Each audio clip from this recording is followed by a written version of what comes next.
À 22h13, mon téléphone vibra. Transfert de l'hypothèque demain. Mon père avait écrit comme s'il s'agissait d'une punition, pas d'un paiement. 2 heures plus tôt, ma mère avait souri en distribuant le dessert. Tout le monde en avait eu une part, sauf mon fils. Il ne l'avait pas mérité, avait-elle dit. L'assemblée avait ri. C'était vrai. Je l'avais aidé à enfiler son manteau et nous étions sortis dans le froid sans nous retourner. Ce texto, ce n'était pas un rappel. C'était un test. Et peut-être pour la première fois de ma vie, j'étais prête à échouer exprès, car il n'avait aucune idée de ce que j'avais déjà fait. Thanksgiving paraissait toujours parfait dans ma famille. Bougies dorées, assiette en cristal, le sourire impeccable de ma mère pour les invités. De l'extérieur, on aurait dit que les Caldwell incarnaient la tradition. Mais chaque photo sur ces murs était retouchée, détournée de la vérité. Je m'appelle Sarah, la discrète, l'aînée. Celle qui a appris très tôt qu'ici, l'amour se payait. Ma mère, Hélène, a un don pour le contrôle, qu'elle dissimule sous des airs de grâce. Elle reçoit, elle sourit, elle décide qui mérite son affection ce jour-là. Mon père, Victor, gère tout comme une entreprise. Les fonds de fiducie, les prêts hypothécaires, même les émotions. Il pense que la gentillesse doit être récompensée. Ma petite sœur, Chloé, n'a jamais eu à rien mériter. C'est la chouchoute, celle qui se fait toujours resservir avant même d'en demander. Et Jason, mon grand frère, a appris à survivre en restant silencieux, tournant entre eux et moi comme un tampon que personne ne remercie. Après mon divorce, j'ai cessé de venir aussi souvent. Je pensais que la distance calmerait les choses, qu'il nous regretterait peut-être. Ce ne fut pas le cas. Victor a proposé de m'aider avec mon prêt hypothécaire intégré à la fiducie familiale. Il a dit que cela simplifierait les choses. Mais je savais ce que cela signifiait. Il voulait ma maison, mon indépendance sous son nom. J'ai poliment refusé. Depuis, il considère chaque dollar que je gagne comme un défi. Ce Thanksgiving devait être un terrain neutre. Pas de dispute, pas de conditions. J'ai dit à Noah, mon fils de 10 ans, que nous mangions, sourions et partions tôt. Il était ravi d'avoir aidé à préparer la sauce au canneberge. Il avait même écrit une petite carte pour grand-mère. À notre arrivée, Hélène m'embrassa sur la joue comme si elle recevait une inconnue. Elle posa le bol de Noah derrière son propre plat acheté en magasin, faisant mine de ne pas le remarquer. Le dîner commença comme d'habitude, des rires, des blagues entre nous sur les personnes absentes, des pics subtils déguisés en compliments. Victor ouvrit une bouteille de vin, dit-il, réservée aux connaisseurs, puis versa un verre à la fille de Chloé, 12 ans, car apparemment, elle appréciait ce genre de choses. Noah demanda pourquoi il n'y avait pas de purée cette année. Hélène sourit d'un air à la fois sec et doux, car certaines personnes n'ont pas besoin de plus de féculents. Le regard de Jason se posa brièvement sur moi, comme s'il voulait dire quelque chose mais ne l'osa pas. Je posai la main sur l'épaule de Noah, gardant une voix calme. « Ça va », murmurai-je. Mais ça n'allait pas. Ce dîner marquait déjà le début de la fin. La nuit s'étira en longueur, lourde de rires forcés et de cliquetis de fourchettes. La salle à manger de ma mère étincelait, des serviettes argentées à motifs floraux, polies et pliées en éventail parfait. Chaque détail était pensé pour susciter l'admiration. Seul le silence entre mon fils et moi détonnait. Noah était assis en face des jumelles, Ava et Lily, qui s'affairaient à montrer à leur grand-mère les fleurs en glaçage de leurs cupcakes. Hélène rit, ses bracelets tintant comme des applaudissements. « Quelle fille bien élevée !» s'exclama-t-elle. Je savais que le volume était volontaire. C'était une mise en scène, un rappel constant de qui était à sa place et qui ne l'était pas. Noah prit la carafe d'eau, avec précaution, délicatesse. Pourtant, Hélène remarqua son geste. « Mon chéri », dit-elle d'une voix mielleuse. « Laissons les adultes s'en occuper, d'accord ?» Son sourire n'atteignait pas ses yeux. Les jumelles gloussèrent.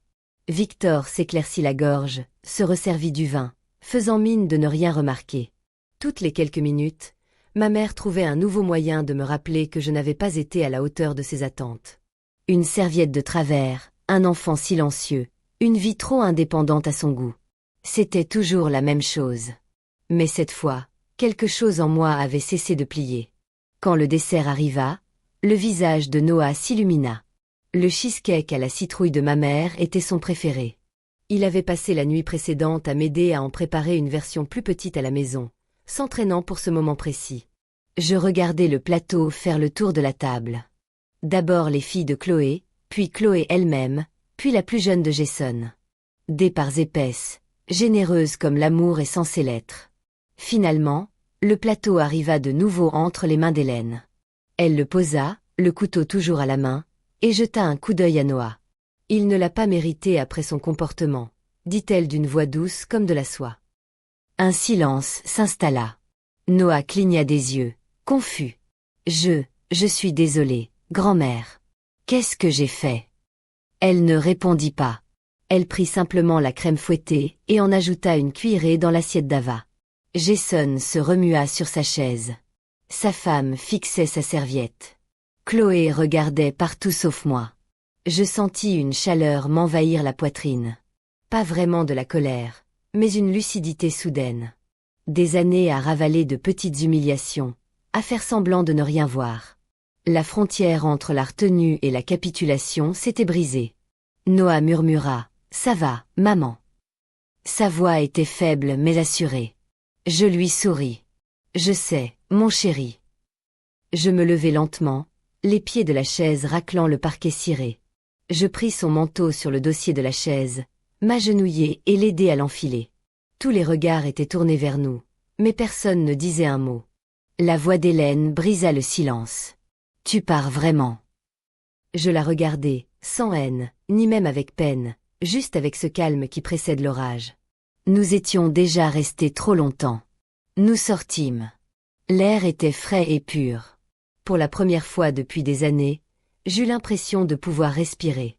Le trajet du retour se fit en silence, hormis le bruit des essuie-glaces sur le pare-brise.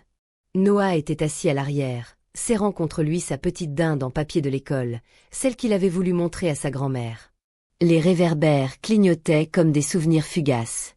Une fois dans l'allée, il demanda doucement, « J'ai fait quelque chose de mal ?» Je me tournai vers lui. « Non, mon chéri. Tu as tout fait bien. Parfois, les gens sont cruels pour se sentir puissants. » Il hocha lentement la tête, mais son regard restait absent, comme s'il essayait de comprendre un monde injuste. À l'intérieur, je lui préparai un chocolat chaud, avec plein de guimauve. Il esquissa un sourire, but une gorgée et alla se coucher sans un mot de plus. Quand je l'ai bordé, il a murmuré, « C'est bon, maman. Je n'ai pas besoin de dessert. » Ces mots m'ont brisé plus que tout ce que mes parents avaient pu dire. En bas, la maison était silencieuse. Le bourdonnement du réfrigérateur, le léger tic-tac de l'horloge. Assise à la table de la cuisine, je fixais le cheesecake à moitié cuit que nous avions préparé la veille. Celui que personne n'avait goûté. Mon téléphone vibra sur le comptoir. 22h13, un texto de papa. Transfère le prêt immobilier demain. Juste ça. Non, s'il te plaît. Pas d'espoir que tu sois bien rentré. Juste un ordre, comme si j'étais à son service. Je fixai l'écran, mon reflet indistinct dans la vitre. Ce n'était pas qu'une question d'argent. Ça ne l'avait jamais été. C'était une question de contrôle. Chaque prêt, chaque service, chaque rappel que c'était moi qui devais de l'argent. Je ne répondis pas. Au lieu de cela, j'ouvris mon ordinateur portable. Sa lueur illumina la cuisine tandis que je faisais défiler mes paiements et mes relevés. Ligne par ligne, je remontais la piste de tous les liens qui le ramenaient à lui. Le fonds fiduciaire, les placements communs, le délien, des chaînes déguisées en aide. J'ai ouvert un document vierge et j'ai commencé à écrire. Pas une lettre, pas une explication, une liste. À chaque fois qu'ils utilisaient la générosité comme moyen de pression, le silence me coûtait ma dignité. À chaque fois que je me répétais que ça ne valait pas la peine de se battre. Quand j'ai enfin arrêté, il était minuit passé. Les mots étaient comme des briques, solides comme le roc. J'ai pris une dernière bouchée de ce cheesecake, juste pour goûter ce dont mon fils avait été privé. Ce n'était pas sucré, c'était de l'énergie. J'ai alors envoyé un SMS à quelqu'un. « Jason, il faut qu'on parle. » Il a répondu presque instantanément. « Demain matin, je passe. » J'ai fermé mon ordinateur. La maison était encore d'une propreté impeccable, comme la nuit. Pour la première fois depuis des années, je ne me sentais plus insignifiante. Jason est arrivé le lendemain matin, avant même que j'aie fini mon café. Il avait l'air mal à l'aise, les mains dans les poches de sa veste, avec ce même air mi-excuse mi-plaisantin qu'il arborait toujours quand il venait faire le messager de la famille. Maman a dit, « Tu as exagéré », a-t-il commencé. J'ai ri, pas fort, juste ce rire qu'on a quand on perd patience. « Tu as exagéré ?» Elle a humilié ton neveu pour une part de gâteau au fromage? Il a soupiré. « Ouais, je sais. Je l'ai vu. J'aurais dû dire quelque chose. » Je n'ai pas répondu. Je lui ai juste tendu mon téléphone, le message de papa s'affichant en grand sur l'écran, transfert de l'hypothèque demain. Jason l'a lu 2 fois, la mâchoire serrée. Il avait vraiment envoyé ça juste après le dîner. 10h13, ai-je précisé, à la minute près. Il a levé les yeux. Qu'est-ce que tu veux que je fasse? C'était la première fois qu'il posait cette question. D'habitude, il essayait de maintenir la paix, de garder ses distances. Mais quelque chose avait changé. Peut-être que le fait de voir maman priver Noah de dessert l'avait aussi marqué. Je veux me retirer, ai-je dit d'un ton catégorique. Du trust, de l'hypothèque, de tout ce qui est lié à eux. Jason a hoché la tête lentement, pensant, c'est possible. Compliqué, mais possible. Il a hésité avant d'ajouter. Il y a autre chose que tu devrais savoir. Il m'expliqua qu'en refinançant sa maison l'an dernier, il avait vu des documents concernant la maison au bord du lac, cette résidence secondaire dont nos parents se vantaient tant, leur rêve de retraite. Il y a 10 ans, avant mon divorce, j'avais co-signé une partie de l'acompte pour les aider. Ils avaient dit que mon nom ne serait que temporaire, le temps que leurs finances s'assainissent, mais personne ne l'avait jamais retiré. Alors, techniquement, Jason me dit, « Tu es toujours copropriétaire. » Je clignai des yeux. « Tu plaisantes. » Il secoua la tête. « Et ils vont la louer pour l'été, pour une somme à 5 chiffres par mois. Ils ne te l'ont pas dit parce qu'ils pensaient que tu ne t'en apercevrais pas. » Quelque chose en moi changea. Toutes ces années à être ignorée, minimisée, traitée comme un bruit de fond, et maintenant, j'avais quelque chose que je ne pouvais plus ignorer. « Je ne veux pas me venger, » dis-je doucement. « Je veux juste qu'ils sortent de ma vie. » Jason croisa mon regard. « Alors, officialisons les choses. » Cet après-midi-là, nous rencontrâmes l'avocat de la famille, celui-là même qui gérait tous les biens des Caldwell depuis des décennies. Il nous salua poliment, ignorant encore qu'il se trouvait au cœur d'une tempête. Je lui expliquai que je souhaitais séparer ma part du trust pour clôturer tous les comptes joints liés à mon père. Jason me soutint, calme et serein. L'avocat hésita, visiblement mal à l'aise. Vos parents pourraient ne pas être d'accord. Je le coupai. Ils n'ont pas le droit de vote. Il hocha la tête, tapant silencieusement sur son clavier. Le bruit des touches résonnait comme un battement de cœur. En partant, Jason se tourna vers moi. « Tu sais qu'ils vont te le reprocher, n'est-ce pas? » « Je sais, » répondis-je. « Mais ils ne trouveront que des portes closes. » 3 jours plus tard, ça commença. 6 appels manqués de ma mère, 3 de mon père, un message vocal. « Tu sabotes cette famille, Sarah. Ton fils doit apprendre à se tenir à sa place. Si tu continues à insister, tu vas le regretter. » Sa voix était calme. Trop calme, comme si elle lisait un texte qu'elle avait répété toute sa vie. Je l'ai transféré à Jason. Il a répondu par SMS, 5 mots seulement. C'est officiellement terminé, cette fois. Le lendemain matin, j'ai reçu un courriel de l'administrateur de la fiducie. Objet, demande de modification en cours. Je l'ai fixé du regard, le cœur calme, sans s'emballer. Ils étaient en train de perdre le contrôle, et je le savais. Mais mes parents n'étaient pas du genre à se rendre sans résistance. Le 7 janvier, l'anniversaire de Jason. C'était toujours la seule réunion de famille qui semblait à peu près authentique. Pas de décoration, juste des enfants qui couraient partout, des rires spontanés. Alors, quand mon téléphone a vibré ce matin-là pour une notification, je n'y ai pas prêté attention jusqu'à ce que je voie la publication. Une photo de la maison au bord du lac, décorée de guirlandes et de banderoles. La légende de ma mère disait « Fête surprise pour notre fils extraordinaire, celui qui maintient notre famille unie. » Elle avait identifié tout le monde, Jason, sa femme, ses enfants. Pas moi, pas Noah. J'ai immédiatement appelé Jason. Il a répondu à la première sonnerie, d'une voix sèche. C'est quoi ce bordel? Ils ne t'ont rien dit, ai-je demandé. Non, a-t-il répondu sèchement. Ils ont juste décidé. Nous nous sommes regardés par haut-parleur, silencieux un instant. Puis il a dit, on y va. Quand nous sommes arrivés à la maison au bord du lac, l'allée était pleine à craquer. Des voitures bordaient la route. Une musique s'échappait de la terrasse, douce et feutrée comme la bande-son de leur déni. À l'intérieur, des proches que je n'avais pas vus depuis des années tenaient des verres de vin. Ma mère se tenait près de la cheminée, rayonnante sous une lumière tamisée. Quand elle nous a vus, son visage a vacillé. Choc, puis panique, puis un sourire forcé. « Jason, Sarah. Quelle surprise !» s'est-elle exclamée d'un ton enjoué. Jason n'a pas perdu de temps. Pourquoi as-tu annoncé cette fête comme si je l'avais organisée? Sa main s'est figée en plein geste. C'était censé être une belle surprise. Non, a-t-il dit. Sa voix a fendu la pièce comme du verre brisé. Tu t'es servi de moi pour réparer tes erreurs.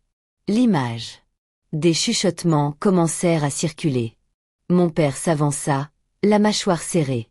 Baisse la voix, fiston. Jason se tourna vers la foule. Pour vous tous, ce n'était pas mon idée. Ce n'est qu'un spectacle de plus. Et si vous êtes venus en pensant à une vraie fête de famille, vous vous êtes trompés.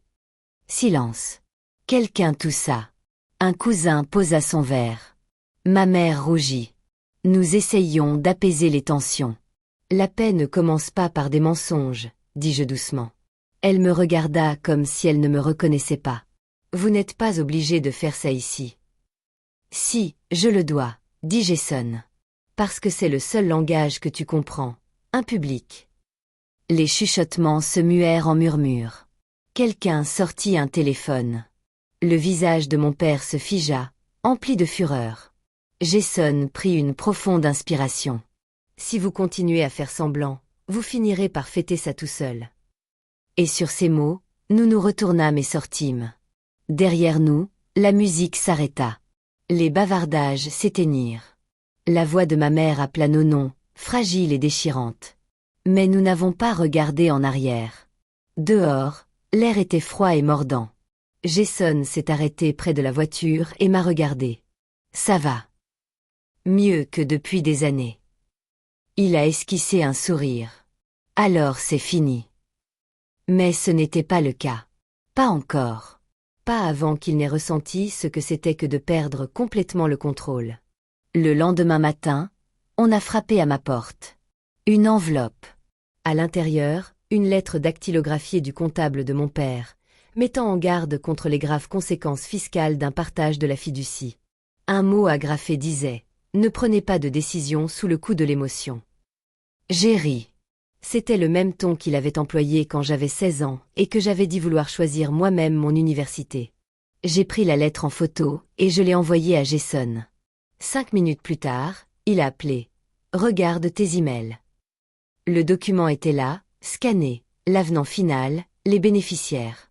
Victor et Hélène Caldwell sont par la présente retirés des distributions futures. Je l'ai fixé du regard, le cœur battant la chamade. Jason a dit, ils seront chez toi avant le coucher du soleil. Il avait raison. À 16h17, on frappa à la porte. Ce n'était pas un coup frénétique, mais un coup mesuré.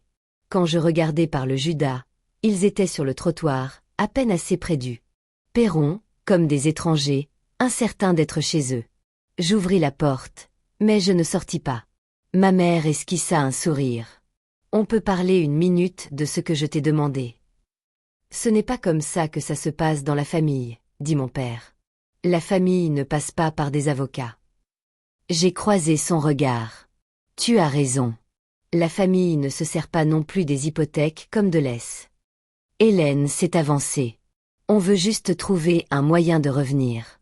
On va s'excuser auprès de Noah. J'ai attendu en silence. Elle n'a rien ajouté. Des excuses, ce n'est pas une transaction, ai-je dit. On ne peut pas les offrir comme de l'argent. Mon père a serré les mâchoires. Tu te crois supérieur à nous maintenant? Non, ai-je répondu. Je crois que je te comprends enfin. J'ai reculé, la main sur la porte. Vous êtes une leçon, pas un héritage. Puis j'ai fermé la porte. Leur silhouette est restée dehors quelques secondes, puis a disparu dans le crépuscule. Cette nuit-là, la maison était de nouveau silencieuse. Noah dormait, sa respiration régulière. Jason a envoyé un texto. C'est fini, immédiatement. Ils sont partis définitivement.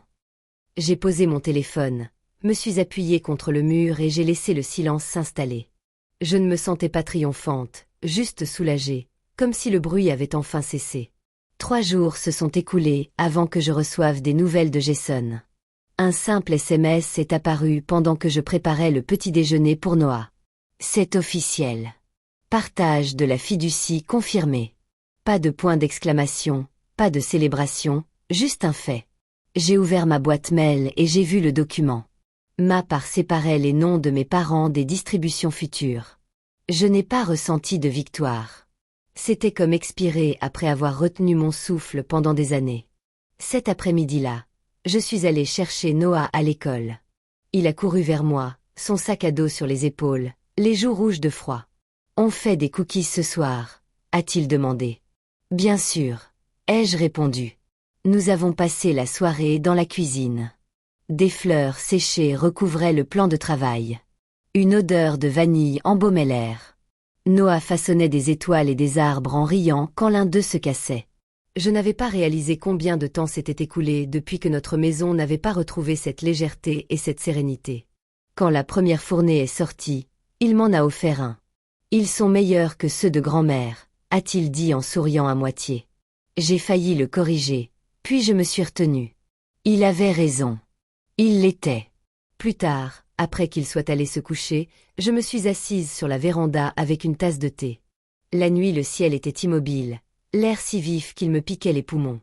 De l'autre côté du jardin, les lumières de la maison de Jason scintillaient à travers les arbres. Nous y avions dîné la veille, juste nous, sa femme, les enfants et Noah. Pas de discours, pas de culpabilité, pas de jugement, juste la paix. Pendant le dîner, Jason avait levé son verre à la paix, avait-il dit doucement, même si cela nous coûte du sang. Tout le monde avait trinqué, même Noah avec son jus d'orange. Assise sous le ciel calme, je repensais à tout ce que mes parents avaient essayé de construire. Le contrôle, la peur, les apparences. Ils avaient tout perdu dès que j'avais cessé de jouer le jeu. Mon téléphone vibra de nouveau. Un appel manqué de maman. Pas de message, juste le silence. Son arme préférée était enfin devenue inutile. Je ne rappelais pas. Au lieu de cela, je regardais par la fenêtre où les dessins de Noah recouvraient le réfrigérateur, brouillon, coloré, vivant. Le monde qu'elle avait essayé de réduire à néant reprenait vie ici même, dans cette petite maison qu'ils avaient autrefois jugée trop petite. Pour la première fois, le dessert n'était pas un simple dessert. Une récompense à gagner. C'était juste une récompense. Je regardais la lumière du porche vaciller sur la neige. De minuscules flocons tourbillonnaient comme des cendres dans le vent. À l'intérieur, le rire de Noah s'échappait de sa chambre, doux, rassurant, intact, préservé de ceux qui prétendaient nous aimer. Je pris une lente gorgée de thé et laissai le silence envahir l'espace où résonnait leur voix. Peut-être est-ce là le vrai son de la liberté. Ni applaudissements, ni vengeance, juste l'absence de leur emprise. Je repensais à cette nuit, à 22h13. Aux messages qui avaient tenté de m'enchaîner à nouveau. Ils exigeaient l'obéissance. Ils n'eurent que le silence, un silence que personne ne pouvait imposer. Ce ne sont pas les limites qui brisent les familles. C'est le contrôle. Et si vous avez déjà dû protéger votre enfant de votre propre sang, vous savez exactement ce que je veux dire. Restez un peu.